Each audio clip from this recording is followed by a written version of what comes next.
ഉണ്ടായിരിക്കട്ടെ. മധ്യ വൈദിക സ്റ്റേഷനിൽ പ്രിയമുള്ളവരെ, ഇന്ന് ദുഃഖ വെള്ളിയാഴ്ച. ഇംഗ്ലീഷുകാരിതിനെ ഗുഡ് ഫ്രൈഡേ എന്നാണ് പറയുന്നത്. ഇന്ന് കർത്താവിനെ കുരിശിലേറ്റിയ ദിവസമാണ്, ദുഃഖവും സങ്കടവും നിറഞ്ഞ ദിവസമാണ്. പക്ഷേ ഈ ദുഃഖകരമായ അനുഭവത്തിന്റെ അനന്തരഫലം എന്തായിരുന്നു? ഉൽപ്പത്തി പുസ്തകം 3-ാം അധ്യായം 24-ാം വാക്യത്തിൽ പറയുന്നുണ്ട്, ദൈവം ആദാമിനെയും ഹവ്വായെയും ഏദൻ തോട്ടത്തിൽ നിന്ന് പുറത്താക്കി അവർ വീണ്ടും അകത്തേക്ക് പ്രവേശിക്കാതിരിക്കാൻ തിരിയുന്ന ജ്വാലയുള്ള വാളുകൾ കൊടുത്ത് കെരൂബുകളെ ഏദൻ തോട്ടത്തിന്റെ കിഴക്കായി കാവൽ നിർത്തിയത്. അതായത് പറുദീസായുടെ വാതിൽ എന്നേക്കുമായി അടയ്ക്കപ്പെട്ടു. എന്നാൽ ഇവിടെ കർത്താവ് മരണസമയത്ത് പറയുന്നുണ്ട്, നീ ഇന്ന് എന്നോട് കൂടെ പറുദീസായിൽ ഇരിക്കുമെന്ന്. എന്ന് പറഞ്ഞാൽ മനുഷ്യവർഗത്തിന് മുമ്പിൽ അടയ്ക്കപ്പെട്ടു പോയ പറുദീസായുടെ വാതിൽ കർത്താവിന്റെ ക്രൂശ് മരണത്തോടുകൂടി തുറന്നു കിട്ടിയിരിക്കുകയാണ്. അതുകൊണ്ടാണ് ഇന്ന് ഗുഡ് ഫ്രൈഡേ ആയി മാറുന്നത്. ഇന്ന് പ്രത്യാശയുടെ ദിവസമാണ്. മനുഷ്യവർഗത്തിന്റെ മുഴുവൻ രക്ഷയ്ക്ക് വേണ്ടിയിട്ടും കർത്താവിന്റെ ക്രൂശ് മരണം ആവശ്യമായി വന്നു. നമുക്കറിയാം, യേശുതമ്പുരാൻ കഷ്ടം അനുഭവിച്ചതും ക്രൂശ് മരണത്തിലേക്ക് എത്തിയതുമെല്ലാം മുൻ നിശ്ചയപ്രകാരവും സ്വന്തം ഇഷ്ടപ്രകാരവും തന്നെയായിരുന്നു. താൻ അനിവാര്യമായ ഒരു സന്ദർഭത്തിലേക്കാണ് എത്തിച്ചേരുന്നതെന്നും കർത്താവിന് അറിയാമായിരുന്നു. പക്ഷെ അതിനു വേണ്ടിയിട്ടുള്ള സാഹചര്യം ഒരുക്കുന്നതിൽ വേദഭാഗത്ത് 2-3 വ്യക്തികളെ നമുക്ക് സവിശേഷ ശ്രദ്ധ കൊടുത്ത് കാണാനായിട്ട് സാധിക്കും. അതിലൊന്നാമതായി കർത്താവിന്റെ ശിഷ്യന്മാരിൽ ഒരുവനായിരുന്ന, തന്നോടൊപ്പം നടന്നിരുന്ന യൂദ. അന്നത്തെ മത മേലധ്യക്ഷനായിരുന്ന കയ്യാഫ. മൂന്നാമതായി അന്നത്തെ റോമൻ ഗവർണറായിരുന്ന പീലാത്തോസ്.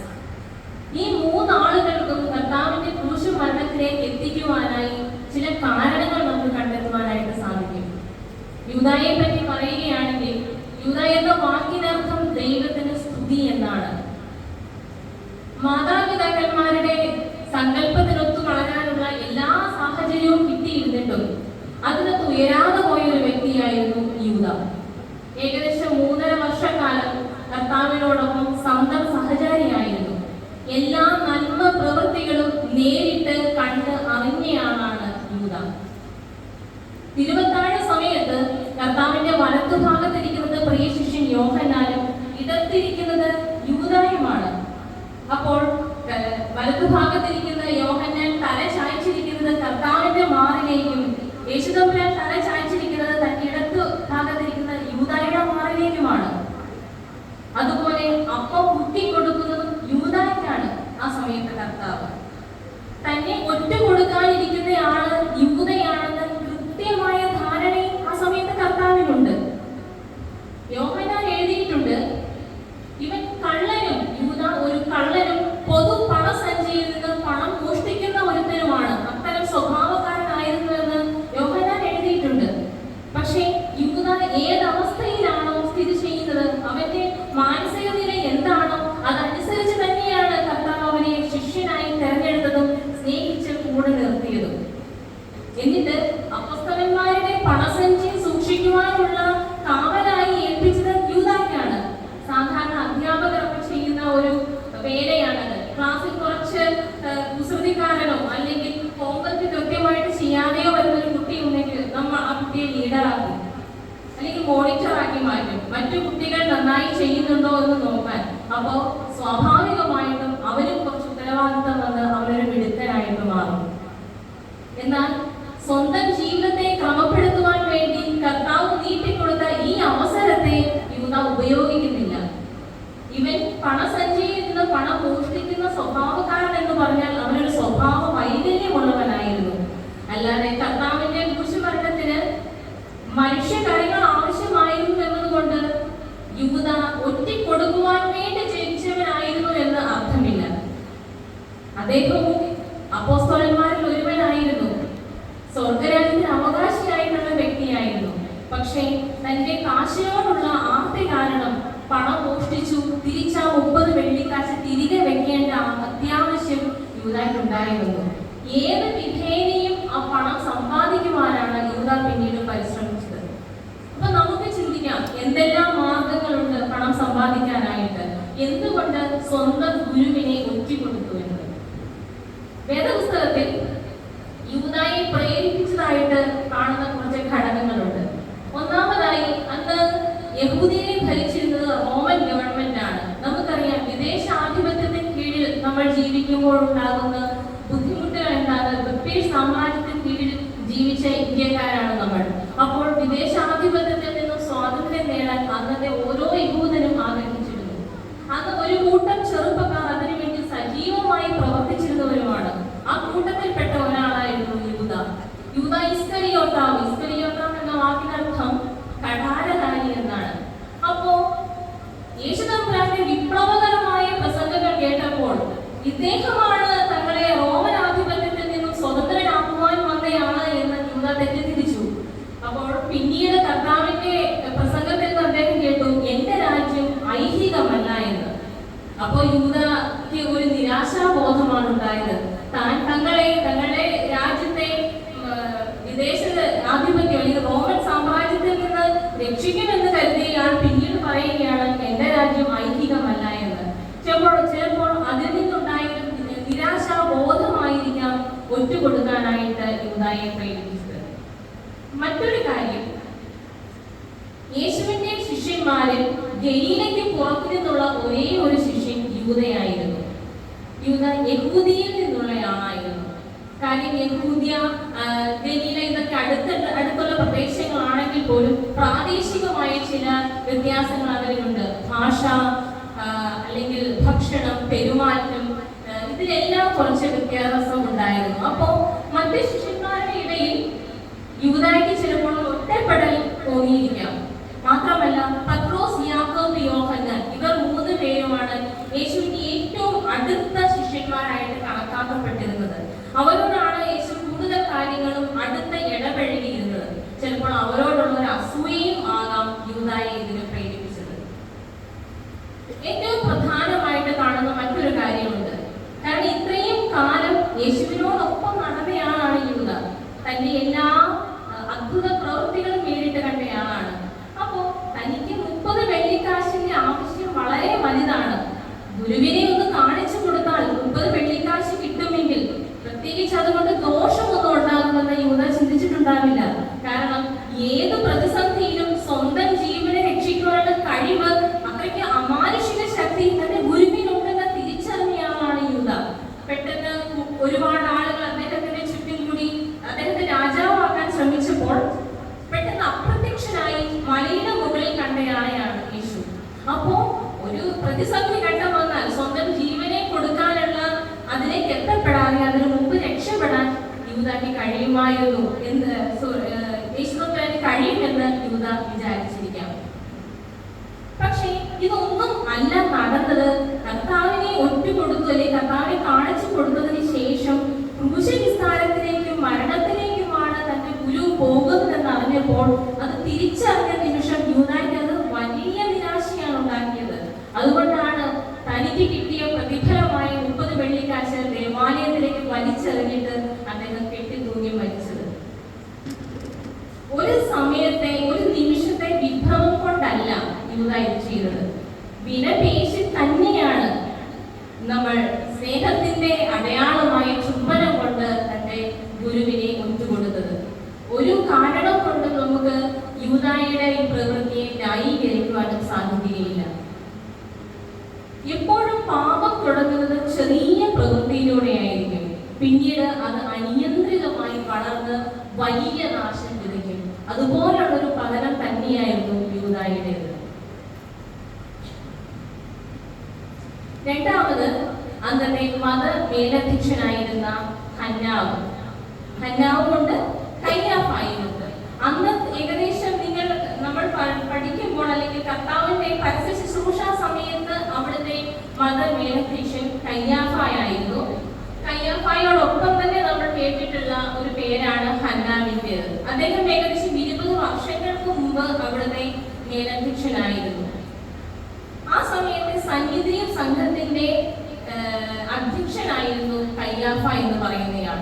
ഈ 2 പേരും ഇവർ തമ്മിലുള്ള ബന്ധം എന്ന് പറഞ്ഞാൽ ഹന്നാവിന്റെ മരുമകനായിരുന്നു കയ്യാഫ.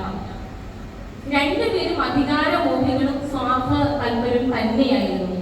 എന്തുകൊണ്ടാണ് പരീശന്മാർക്കും അല്ലെങ്കിൽ മഹാപുരോഹിതനടക്കം യേശുവിനോട് ശത്രുത ഉണ്ടായത് എന്ന് ചോദിച്ചാൽ അതിന് പ്രധാനപ്പെട്ട കാരണം യേശു പ്രത്യേകിച്ച് ഒരു പേരോ അല്ലെങ്കിൽ കുടുംബ പാരമ്പര്യമോ വേദശാസ്ത്ര പാണ്ഡിത്യമോ ഉള്ള അങ്ങനെയുള്ള ഒരാളെയല്ല, കേവലം ഒരു മരപ്പണിക്കാരന്റെ പുത്രനാണ്. എന്നിട്ട് പരീശന്മാരെക്കാളും പുരോഹിതന്മാരെക്കാളും അധികാരത്തോടെ ദേവാലയത്തിൽ പ്രവേശിക്കുകയും ഉപദേശിക്കുകയും ചെയ്യുന്നു. സമൂഹത്തിൽ നിഷിദ്ധനെന്ന് മാറ്റി നിർത്തിയവരെ ചേർത്ത് പിടിച്ച് സ്നേഹിക്കുന്നു. സമൂഹത്തിൽ കപടഭക്തിക്കാരായ പരീശന്മാരെയും പുരോഹിതന്മാരെയും യേശു അഭിസംബോധന ചെയ്യുന്നത് വെള്ളം പൂശിയ ശവക്കല്ലറകൾ എന്നും പുല്ലുമൂടിയ പൊട്ടക്കുഴികൾ എന്നും സർപ്പസന്തതികൾ എന്നെല്ലാമാണ്. സ്വാഭാവികമായിട്ടും പുരോഹിതന്മാർക്ക് യേശുവിനോട് ശത്രുത തോന്നാം. കാരണം അന്ന് യഹൂദ സമൂഹത്തിൽ ഒരിക്കലും ചോദ്യം ചെയ്യപ്പെടാനാകാത്ത അധികാരത്തിന്റെ പ്രതീകങ്ങളായിരുന്നു പുരോഹിതന്മാർ എന്ന് പറയുന്നത്. ഒരിക്കൽ കർത്താവ് ചോദിക്കുന്നുണ്ട്, അവരുടെ അധികാര ദുർവിനിയോഗത്തെ പറ്റി ചോദിക്കുന്നുണ്ട്, നിങ്ങൾക്ക് ദൈവത്തിന്റെ ശിക്ഷാവിധി എങ്ങനെ ഇല്ലാതെ പോകുമെന്ന്. അന്നത്തെ കാലത്ത് ഒരു അസുഖം വന്നാൽ പോലും അത് മാറി എന്ന സമൂഹത്തെ ബോധിപ്പിക്കുന്നത് പുരോഹിതന്റെ സത്യവാങ്മൂലത്തോടു കൂടിയാണ്. അതുകൊണ്ടാണ് കുഷ്ഠരോഗിയെ സൗഖ്യപ്പെടുത്തിയതിനു ശേഷം കർത്താവ് പറയുന്നത്, നീ പുരോഹിതന്റെ മുമ്പാകെ പോയി നിന്നെ തന്നെ കാണിച്ചു കൊടുക്കുക എന്ന്. അതുപോലെ അനിഷേധ്യമായ സ്ഥാനം വഹിച്ചിരുന്ന ആളുകളായിരുന്നു പുരോഹിതന്മാർ. യേശു ദേവാലയ പ്രവേശന സമയത്ത്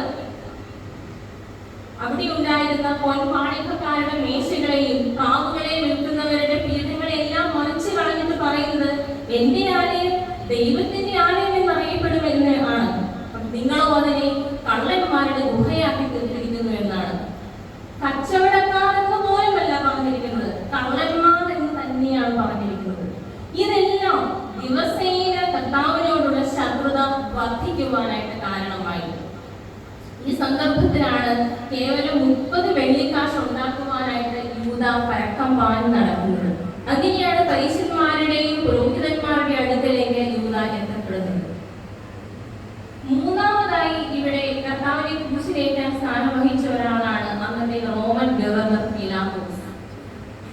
സ്വന്തം അധികാരം ഉറപ്പിക്കുന്നതിന് വേണ്ടിയിട്ട് നിയമത്തെ കാട്ടിൽ പറത്തിയ ഒരു ഭരണാധിപനായിരുന്നു പീലാത്തോസ്. കർത്താവിനെ വിട്ടുകൊടുക്കുവാനായിട്ട് പല സന്ദർഭങ്ങളും ഉണ്ടായിരുന്നു, പക്ഷെ അതൊന്നും ഉപയോഗിക്കാതിരുന്നയാളായിരുന്നു പീലാത്തോസ്.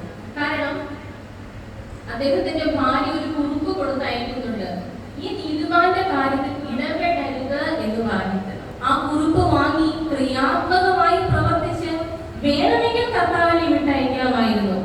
പക്ഷെ പീലാത്തോസ് അത് ചെയ്യുന്നില്ല. അതേപോലെ പെസഹ പെരുന്നാളിനോടനുബന്ധിച്ച് ഒരു തടവുകാരനെ വിട്ടയക്കാവുന്ന ഒരു പതിവ് റോമൻ ഗവൺമെന്റിൽ ഉണ്ടായിരുന്നു. അത് വേണമെങ്കിലും ഒരു അവസരമായി എടുത്ത് കർത്താവിനെ വിട്ടയക്കാമായിരുന്നു. അതും പീലാത്തോസ് ചെയ്യുന്നില്ല. പകരം തിരഞ്ഞെടുക്കുന്നതിനുള്ള അവസരം ജനങ്ങൾക്ക് വിട്ടുകൊടുക്കുകയാണ് ചെയ്തത്. അതിനുള്ള കാരണമായി നമുക്ക് കാണാൻ കഴിയുന്നത്, ഒരുപാട് കാലങ്ങളായി അവിടുത്തെ ഗവർണറായി നിൽക്കുന്നയാളാണ് പീലാത്തോസ്. പക്ഷെ ജനങ്ങളുടെ ഒരു സ്നേഹമോ സന്തോഷമോ സംപ്രീതിയോ ഒന്നും കരസ്ഥമാക്കുവാൻ പീലാത്തോസിന് സാധിച്ചില്ല. അതിനുള്ള ഒരു അവസരമായിട്ടാണ് കർത്താവിന്റെ ന്യായവിസ്താരത്തെ പീലാത്തോസ് കണ്ടത്. അദ്ദേഹത്തിന് കൃത്യമായി അറിയായിരുന്നു, ഈ പരീശന്മാർ അദ്ദേഹത്തെ കൊണ്ടുവന്നിരിക്കുന്നത് കള്ള കേസുകൾ കെട്ടിച്ചമച്ചിട്ടാണ്, അല്ലെങ്കിൽ അദ്ദേഹത്തോടുള്ള അസൂയ നിമിത്തമാണ് കൊണ്ടുവന്നിരിക്കുന്ന. സാക്ഷികളെല്ലാം കള്ളസാക്ഷികളാണ് കൃത്യമായി അറിയാമായിരുന്നു പീലാത്തോസിന്. അതുകൊണ്ടാണ് അദ്ദേഹം പറയുന്നത്, ഞാൻ ഇവരിൽ യാതൊരു കുറ്റവും കാണുന്നില്ല എന്ന്. എന്നിട്ട് സ്വന്തം സ്ഥാനം ഉറപ്പിക്കുവാൻ വേണ്ടിയിട്ട് കർത്താവിനെ ചാട്ടവാറുകൊണ്ട് അടിപ്പിച്ചു. കാരണം യഹൂദന്മാരുടെ പ്രീതി സമ്പാദിക്കുവാൻ വേണ്ടിയിട്ടാണ്. ഇനി അഥവാ സ്വന്തം ആഗ്രഹപ്രകാരം എങ്ങാനും കർത്താവിനെ വിട്ടയച്ചാൽ താൻ കൈസറുടെ സ്നേഹിതനല്ല എന്ന് ജനം കരുതിയാലോ, അങ്ങനെ തന്റെ സ്ഥാനം നഷ്ടപ്പെട്ടാലോ എന്നൊരു പേടിയായിരുന്നു പീലാത്തോസിനുണ്ടായിരുന്നത്. അപ്പോൾ സ്വന്തം സ്ഥാനം സംരക്ഷിക്കുന്നതിന് വേണ്ടി നിഷ്കളങ്കയെ ക്രൂശിലേറ്റിയ ഭരണകർത്താവാണ് പീലാത്തോസ്. ഇങ്ങനെ ചിന്തിക്കുമ്പോൾ നമ്മളിപ്പോൾ പരിചയപ്പെട്ട കർത്താവിന്റെ ശിഷ്യനായിരുന്ന യൂദ, മതമേലധ്യക്ഷനായിരുന്ന കയ്യാഫ, അതുപോലെ റോമൻ ഗവർണറായിരുന്ന പീലാത്തോസ്, ഇവർക്ക് മൂന്നാളുകൾക്കും കർത്താവിന്റെ ക്രൂശമരണത്തിലേക്ക് എത്തിക്കുവാൻ വ്യക്തമായ കാരണങ്ങളുണ്ടായിരുന്നു. എന്നാൽ ഇതിലൊന്നും പെടാത്ത മറ്റൊരു കൂട്ടരുണ്ട്. അത് അന്നത്തെ യഹൂദ ജനമായിരുന്നു. നമുക്കറിയാം, കർത്താവിനോട് കൂടി സദാസമയവും നടന്നിരുന്ന ആളുകളാണ്. ഒരു ജനക്കൂട്ടം എപ്പോഴും കർത്താവിന്റെ ചുറ്റിലും ഉണ്ടായിരുന്നു. എല്ലാ നന്മകളും കർത്താവിൽ ഏറ്റുവാങ്ങിയവരാണവർ. എത്രയെത്ര ആളുകൾക്ക് പാപമോചനം നൽകി കൊടുത്തു, എത്ര ആളുകളെ മരണത്തിൽ ഉയർത്തെഴുന്നേൽപ്പിച്ചു, വിശന്നവന് ഭക്ഷണം കൊടുത്തു. അങ്ങനെ കർത്താവിന് സ്വസ്ഥമായി ഒന്ന് ഇരിക്കുവാനോ ഒന്ന് വിശ്രമിക്കുവാനോ ഭക്ഷണം കഴിപ്പാനോ പോലും പറ്റാതെ വണ്ണം എന്നും ആളുകൾ ചുറ്റിനും കൂടിയിരുന്നു.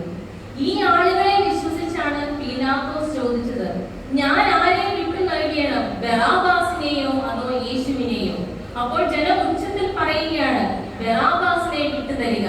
വീണ്ടും പീലാത്തോസ് ചോദിക്കുന്നുണ്ട്, ക്രിസ്തു എന്ന യേശുവിനെ ഞാൻ എന്ത് ചെയ്യണം?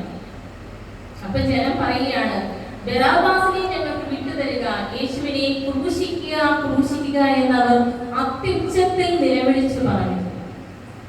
പീലാത്തോസ് പോലും പ്രതീക്ഷിച്ചില്ല ജനങ്ങളുടെ ഭാഗത്തു നിന്നുള്ള പ്രതികരണം ഇങ്ങനെയായിരിക്കുമെന്ന്.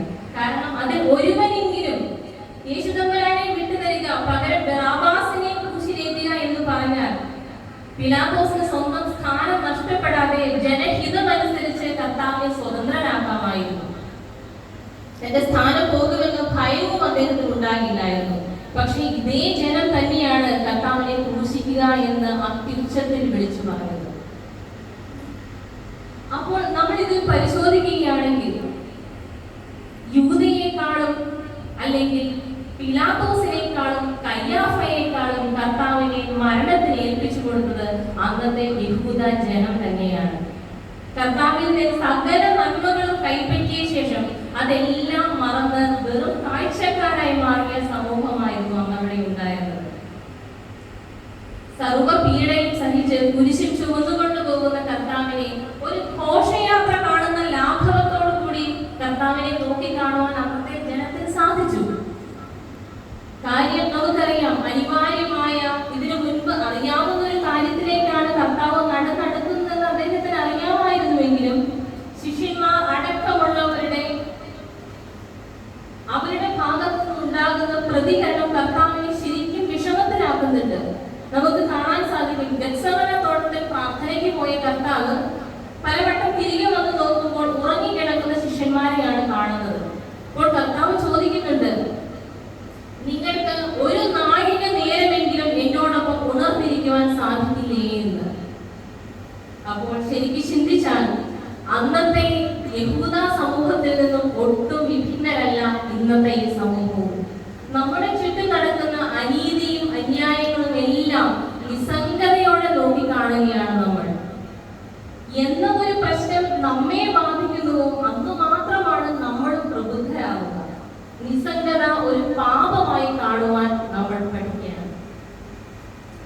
സമൂഹം നിസ്സംഗത പാലിക്കുമ്പോൾ സത്യമാണ് ക്രൂശിലേറ്റപ്പെടുന്നത്. ദൈവം നമ്മളെ ഓരോരുത്തരെയും ഓരോ ഉത്തരവാദിത്തങ്ങൾ ഏൽപ്പിച്ച് തന്നെയാണ് ഭൂമിയിലേക്ക് വിട്ടിരിക്കുന്നത്. ആ ഉത്തരവാദിത്തത്തിൽ നിന്ന് നമ്മൾ ഒളിച്ചോടുമ്പോൾ അത് ചെയ്യുന്നത് പാപമാണെന്നും ദൈവം ഉപാധി അതിന് കണക്ക് പറയേണ്ടി വരുമെന്നും നാം ഓരോരുത്തരും ഓർക്കണം. സത്യത്തിന്റെ ഭാഗം പിടിക്കുവാൻ, ശരിയുടെ ഭാഗം പിടിക്കുവാൻ നമ്മൾ ഓരോരുത്തർക്കും സാധിക്കണം. ഓരോ കഷ്ടാനുഭവ ആഴ്ചയും നമുക്കതൊരു ഓർമ്മപ്പെടുത്തലാകട്ടെ എന്ന് ഞാൻ ഹൃദയപൂർവ്വം ആശംസിക്കുന്നു. എനിക്ക് ഈ അവസരം